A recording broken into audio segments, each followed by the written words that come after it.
Кейт Бела му порачува на Ритко да ме јадеш куров! Педерен посран! Факен си пите! После вика, јас у принцип не сум ваква, не сум нервозна. Гениално. Ја не ја знам лично, ама она само знае да ме насмее баш онака јако. Поздрав, Кейт Бела. Посочно некој на некому да каже да му јадеш куров! Викам, кај отидоа жени ме денес у пичку матерно. Више не знаеш што има доле доека не се увериш со своји очи, не си сигурен. Добре, сега Кейт Бела си е сепак она е својствена и си е женствена, сега што е осе бујна вака, што има темперамент, тоа е друго, али она нормално, никој нема да и поверува дека има нешто друго од она што му вика на Ритко да и јаде. Него го гледав ова на Кейт Бела, ова клипов кај што му вика така на Ритко и ми текна, викам, знам сега некој нема да разбере ова што сакам да кажам, ама уреда. Понекогаш е здраво луѓето да имаат таква дрскост во вистинска ситуација, во право време. Дури да бидат дрски и безобразни крајно. Колку и да си у моментот поима немам,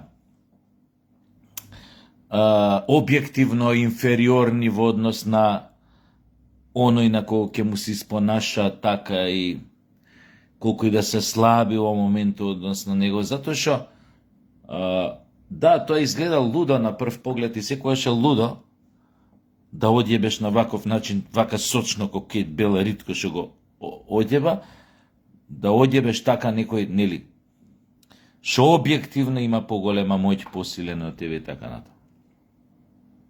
Но, од друга страна сметам дека тоа ти купува на во некоја рака почит. Дури и да изедеш чотек, мислам дека ќе добиеш и некаква почит, затоа што се бил дрзок, зборам сега кога кажуваш права работа у право време, на право место, без да размислуваш дали треба да кажеш, дали тоа треба некој реперкусии ќе предизвика за тебе, а знаеш дека правдата е пример на твоја страна. Што сакам да кажам? Почнаа да ни доаѓаат многу често од горе, од Европска Унија. Пак да не трујат и да не ја пунат главата и да не се закануваат и да се прават паметни, дека треба да прифатиме се она што било ветено од страна на квислиншката власт, на Заев, на Ковачевски и на компанија. Доаѓа тука, ќе го кажа тоа, што е најтрагично, нивниот цинизам најмногу боли. А цинизмот се состои во тоа што од една страна ти вели дека си на добар пат, дека Македонија во некои работи има направено добри реформи, напредната е, во некои сфери полиња, кај што се бара тоа од нас,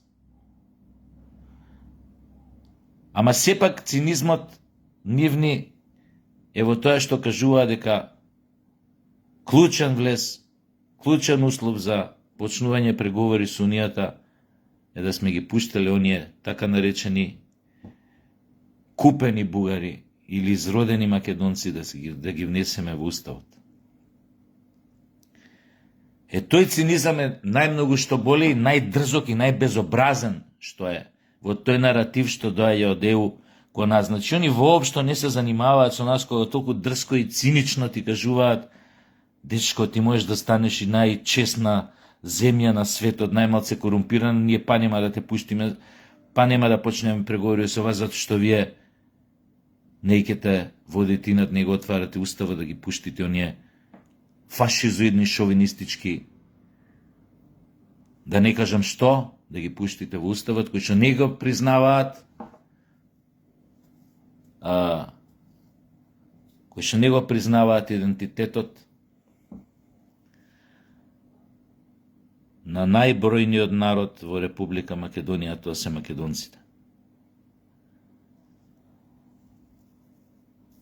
Дилемата е, зборуваме за тоа често, дилемата е дали треба да им се каже еднаш кратко, јасно, одсечно, директно, како Кейт Бела на Ритко. А може ли вие малце да ни го јадете курот? Ама ова како Кейт Бела да им го каже, многу сочно го каже. На овој начин.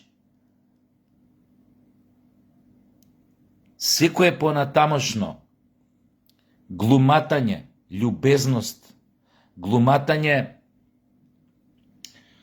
дека сме, не знам, страна која што сака да соработува, страна која што се заложува за влез во ЕУ.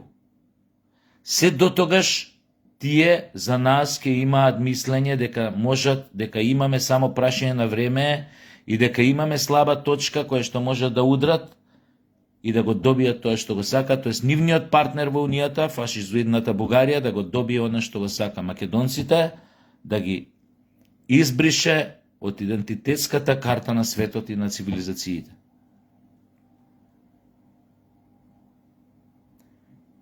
И не знам зошто уште упорно играме на таа карта, ако се земе во предвид дека и тие пари што ни ги дава Европската Унија од некои фондови, кои што и не знам колку се,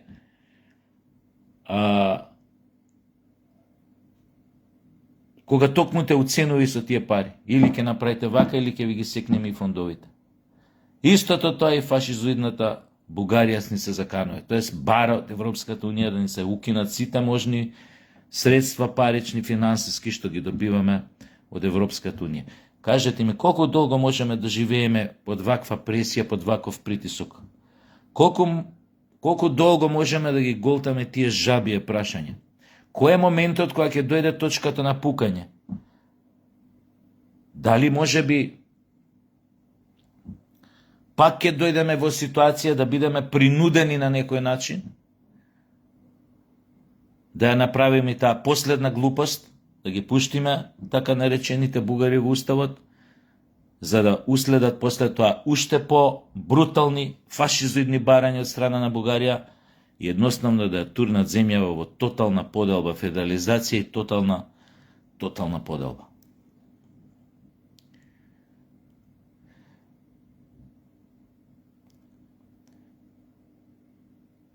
Од друга страна, гледам една опозиција, начело со, па не би рекол дека Филипче начело на опозицијата, пошто левица има поголем рейтинг од нив. И ќе има поголем на следните избори. Не е ни битно тоа, не ми е се муабетот за рейтингот. Да продолжува тој Филипче истиот, да шири некои небулози, дека ние сме заглавени, ние ова, Молдавија, Украина отидоа пред нас, они ќе почнат преговори, почнаа по право, еве ги, кај да се ќе почнаа. И при тоа, од тој квислиншки табор нема да чуете ниту една забелешка од типот дека ниту Молдавија, а уште помалку Украина заслужуваат пред нас да почнат преговори со Европската Унија. Ако више збориме за тоа кој заслужува. Ние ако памтите, овие повозрасни памтам, у 90-тите бевме најблиску да влез на Европската Унија. Најблиску бевме. Поблиску од секоја друга балканска држава. До ден денеска ние сме во чистилиштето, а сите други отидоа, влегоа и оние кои што уште не се влезени ќе влезат пред нас, тоа може да бидете сигурни.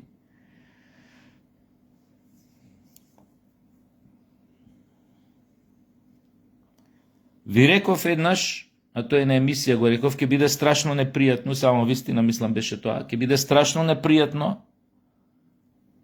кој ќе ги видиме пред нас и Украина и Молдавија полноправни членки на Европската Унија, а кога нас уште ќе не малтретираат, кога се уште ќе се изживуваат со нас, барајќи некои поставувајќи ни закани, ултиматуми за да се избришеме себе си како народ.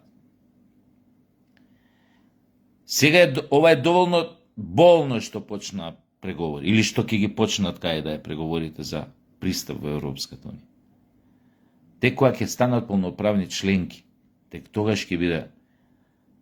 Може би тогаш на некои наши политичари ќе им падне на памет дека може да настапат како Кейт Беласо да ми го јадете куров, ама тогаш да не биде многу касно. Мислам дека моментот за еден таков став кон Европската унија е токму сега.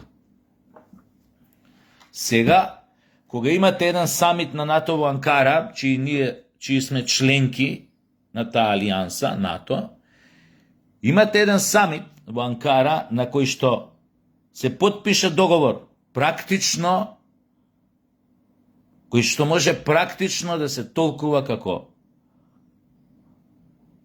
договор за напад на Русија. Не за мировни преговори, за дополнително засилување агресија врз Русија.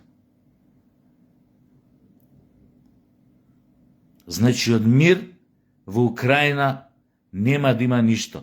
Она што може да го добие светот е само глобална војна, која што ќе биде трета светска, немојте со тие приказни, почната веќе третата светска, не е третата светска војна, ќе биде тогаш кога ќе влезат во директен судир суперсилите, тоа се Кина, Русија и Америка. И плюс уште некои, што се рачунаат за големи светски сили војни, било какви. Но, натаму оди се. Во една ваква ситуација, опасна ситуација, значи, како да кажам сега, значи, знам дека ние не сме такви луѓе, не сме таков народ, ние замижуваме наместо да гледаме неколку потези унапред, како секој добар шахист. И мислам дека ќе се вовлечеме во уште подлабоки гомна, се додека и понатаму се држиме ко слепи за стап во тоа членство во НАТО, од кое што имаме само чиста штета, никаква корист. Одвојуваш 4% до оваа година 4% државниот буџет за НАТО, ви кажав, тоа ви објаснував, следната ќе бидат 5%.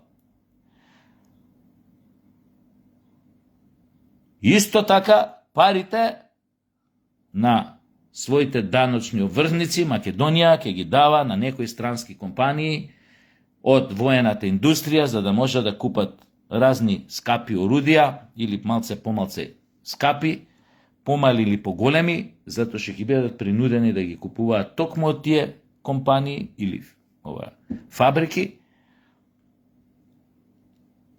И фактички плюс ке се одлеваат парите од граѓаните и оти ти ке ти речат мора да имате 10 леопарди. Тенкови германски. Еден леопард чини преку 100 милиони евра. Ти вика мора да имаш 10 милиарда. Така, само за тенкови. Ако ме разбирате што сам да ви кажам. Значи, тамо ќе не користат како најобично пиунче, кое што ќе им ги задоволува некои ситни потреби, но ќе бидеме во иста таква опасност како нив, доколку дојде до голема војна помеѓу Русија и НАТО сојузот, НАТО пактот.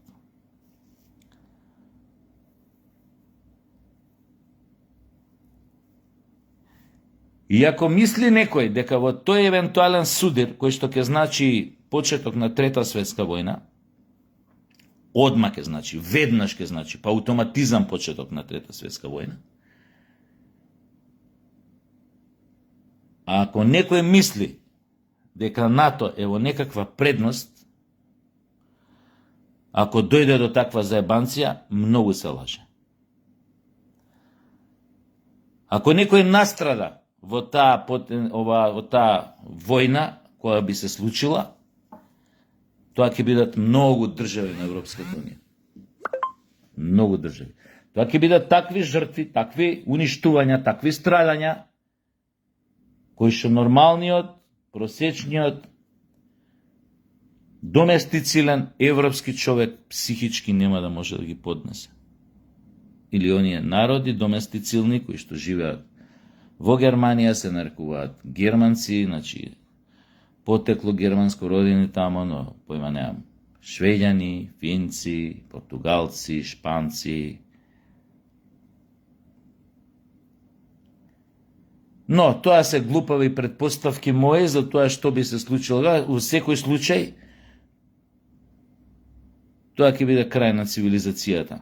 На некој начин, затоа што многу ќе бидат мали шансите тој голем конфликт, светски конфликт, трет по ред, да остане само на конвенционално оружје, ќе биде исклучително тешко. При цел овој арсенал кој што поседуваат одредени држави во светот, мислам на нуклеарен арсенал. А тука број еден е и по број на боеви глави, и по овој и технолошки гледано, се русите број еден. Убедливо. Затоа што она што го правеше Путин изминатите 20 години и кусур беше инвестирање во развој, изработка и развој на суперсонични ракети. Денес хиперсонични ракети, денес ги знаете под името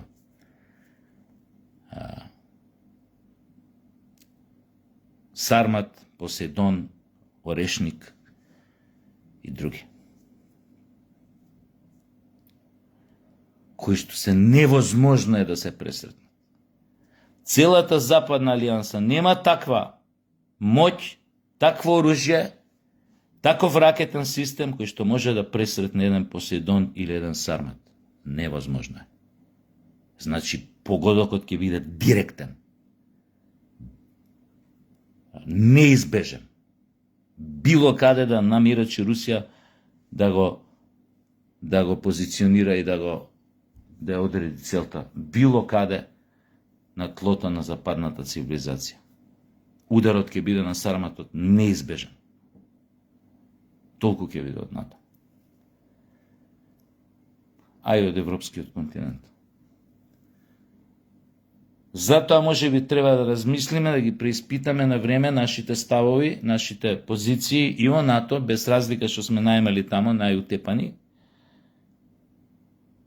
И највише што боли е тоа што други земји со кои што сме партнери у НАТО, фактички од кои што ни зависи нашата одбрана утре при евентуална агресија, рецимо на голема сила,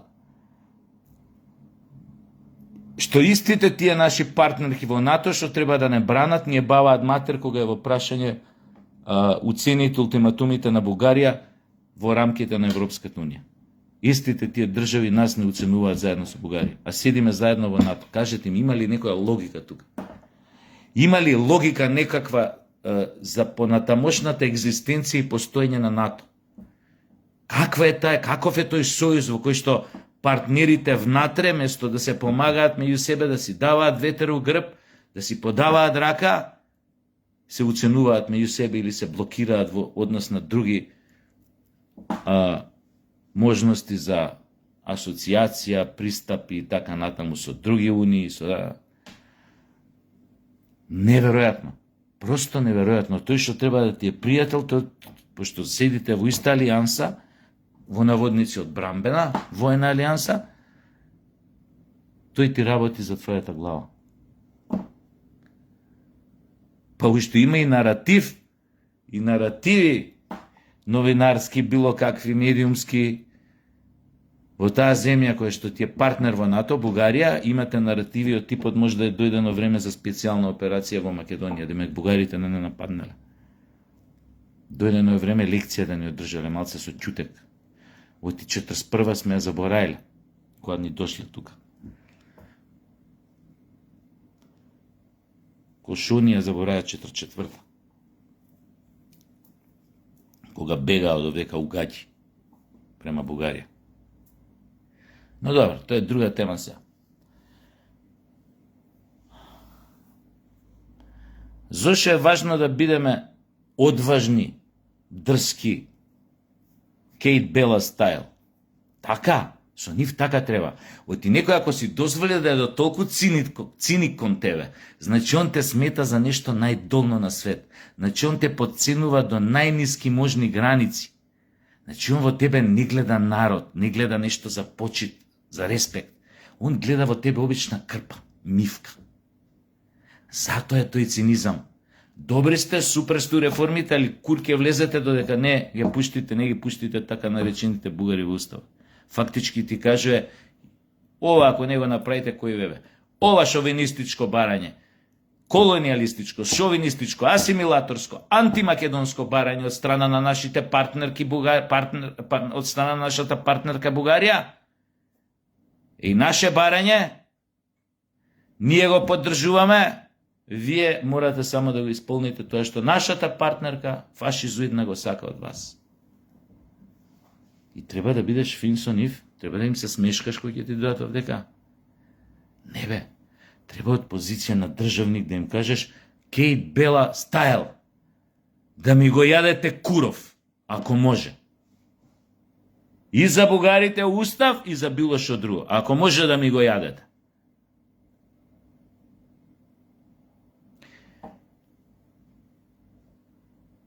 Гледате, кога еден селектор, имаше и други, но овој беше најбрутално, се одважи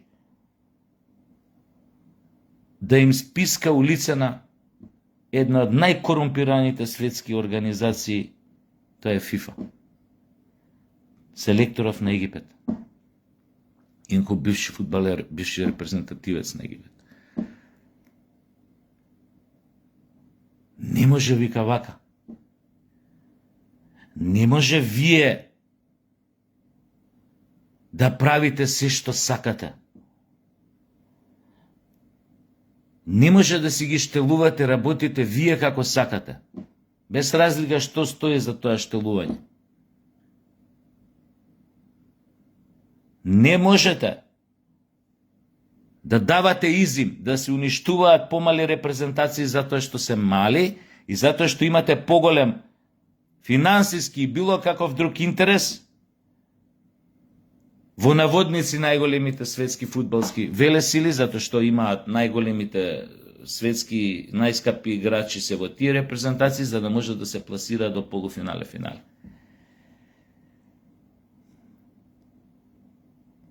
И со право ги обвини ФИФА за тие двојни аршини. Двојни аршини рече дека ФИФА работи врз двојни аршини.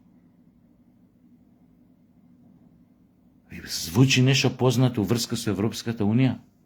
Дека исто е тоа, таа логика, таа игра на двојни аршини. За едни важат едни правила, за други важат други правила. А сето тоа е завиткано во обландата наречена fair play. Европски вредности постојат. Fair play постои во ФИФА. Во реалноста ни едното ни другото. Нула. Говно од крава. Нула.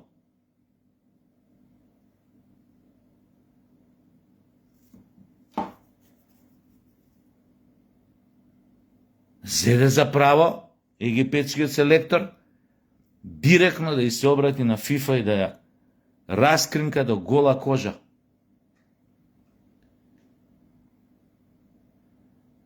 Па дури да отвори едно политичко прашање уврска со геноцидот во Газа. Ке рече некој, што сега тој селектор се меша у политика, мислам, без везе, тоа too much, како се вика тоа, PR поени сака пред светот. Не бе, човекот е апсолутно управо, затоа што целото светско првенство е политизирано. Максимално политика да ги умеша своите пипци у светското првенство. Еве ви 3 еклатантни примери за тоа. На најдобриот африкански судија, убедливо најдобриот, он па сите, па празни места, па сите други останати. Заборев како се викаше суданеца, од Судане по потек. Му беше забранет влез на светското првенство. Од страна на организаторот на американците на ФИФА, на МИФА. Ама тоа се знае од кого почнат американците. Зошто? Затоа што бил од Судан, тамо биле, не знам, на црна листа, суданци или суданска, или појма немам што е причината. Политика. Најдобро рангираниот африкански судија, убедливо најдобриот рангиран африкански судија од Судан му беше забрането да суди на светско првенство, затоа што е од Судан, затоа што е суданец, не затоа што е корумпиран, лошо суди, го наместиле да дое на светското, не заслужил, пошто не е толку добар, ги купил тие што решиле да го пратат на светско и така. Не, најдобриот убедливо беше забраната да дојде. Скандал од невидени ради. Никогаш порано се нема ова десено случајно на светско првенство. Најдобриот судија, значи, заслужил, треба да суди на светско првенство, државата, организатор, да му каже ти не можеш да дојдеш, пошто ние вашата земја сметаме за говно. И не ви даваме влез у нашата земја, пошто сте вие говна како народ. У превод, највулгарен. Втор голем политички скандал. На цела иранска репрезентација беше забранет престој повеќе од не знам колку 20 на часа на тлото на американското тло. А треба да играат утакмици на американски стадиони. Во Америка, во САД. А они немаат дозвола за престој у САД повеќе од не знам 8 часа или 15 часа, не знам како беше тоа. Па они беа сместени у Мексико, па мора пред утакмицата да летаат со авион, да слетаат на аеродром, да ги носат со автобуси до стадионот, да се соблечат у дресови или она, да излезат да играат утакмица. И после утакмица, после туширање, дури немаат ни време ни да вечераат или да ручаат во Соединетите држави, мора пак да се качат у авион, пак да ги врати авионот у Мексико. Немаат право на престој. За каков фер плей правиме муабети? Треба да се ќути за тоа. Нормално, и тоа им беше. Се што има, секој кој што владее, делува, се однесува според војни аршини, мора да му се каже тоа брутално у фаца. Еј, не сме глупи. Јади ни го, што вика Кейт Бела, Муров. Можете да ни го јадете Муров.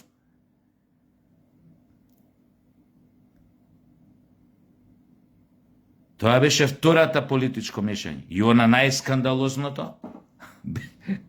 Мислам, људи, тоа првенство, мислам дека е парастосот, ај кажете, или закопот на она што некогаш се нарекуваше најважна споредна работа на светот фудбалот. Ова светско првенство е закопот на фудбалската игра.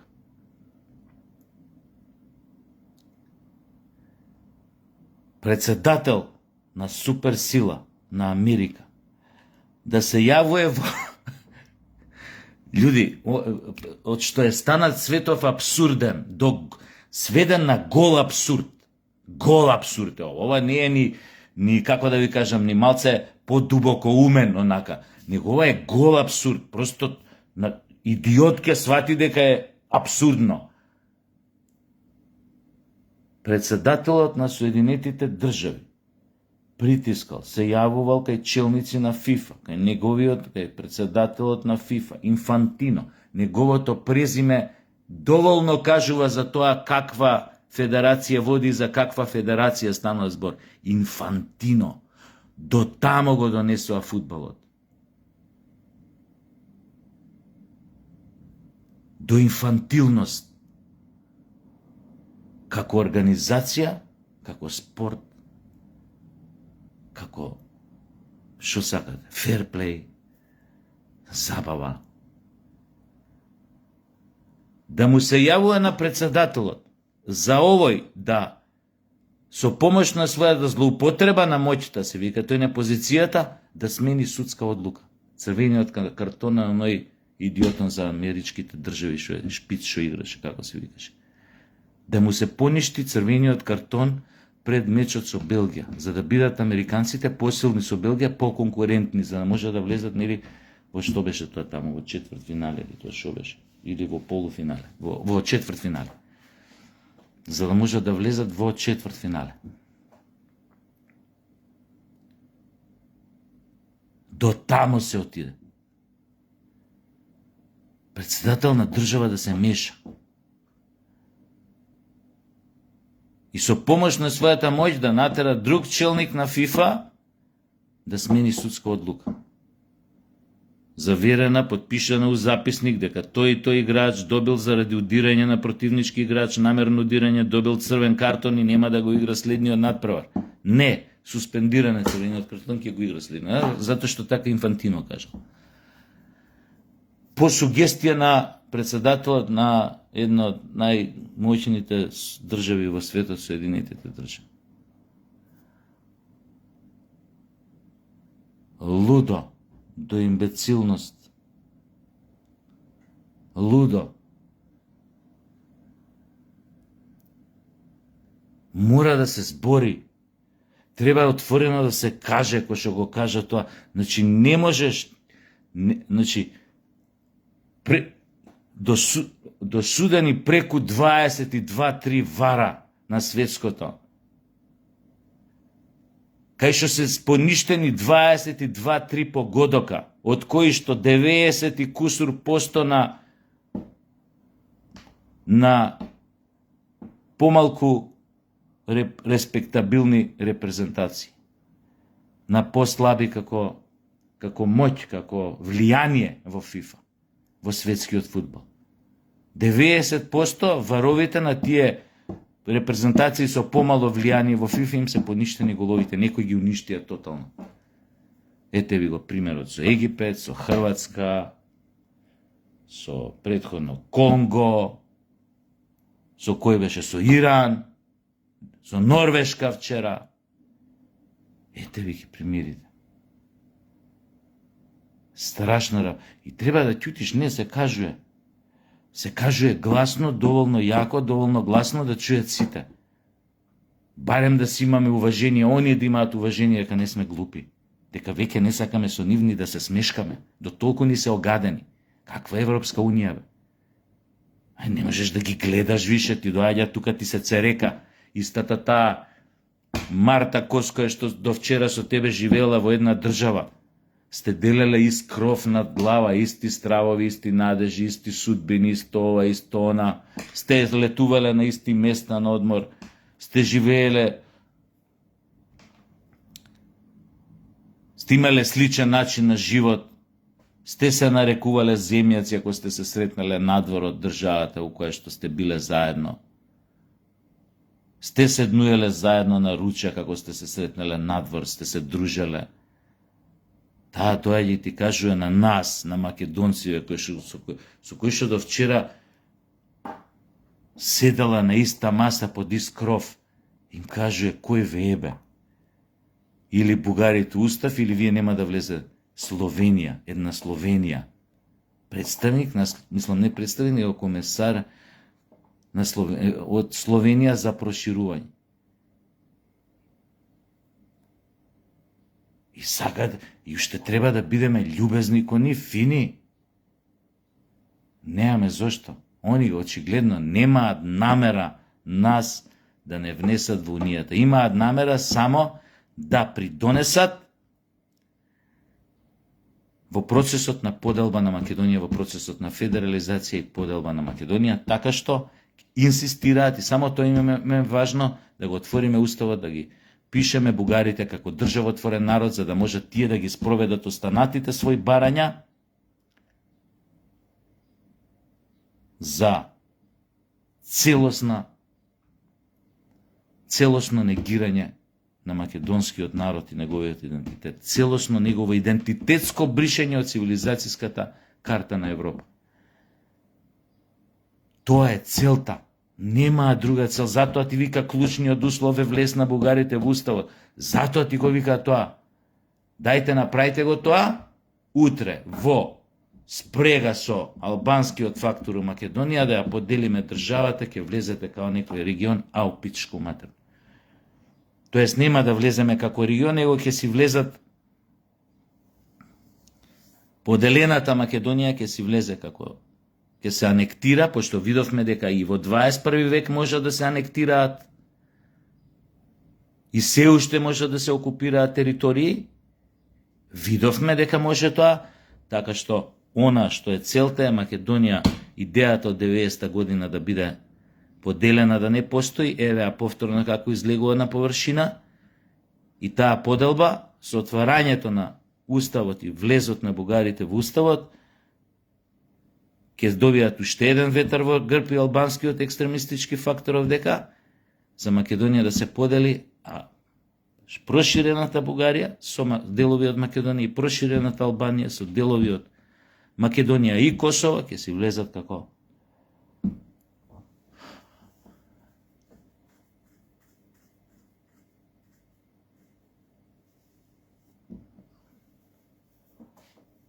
така ќе влеземе во Унијата, на тој начин, од кој ќе не спојат со себе.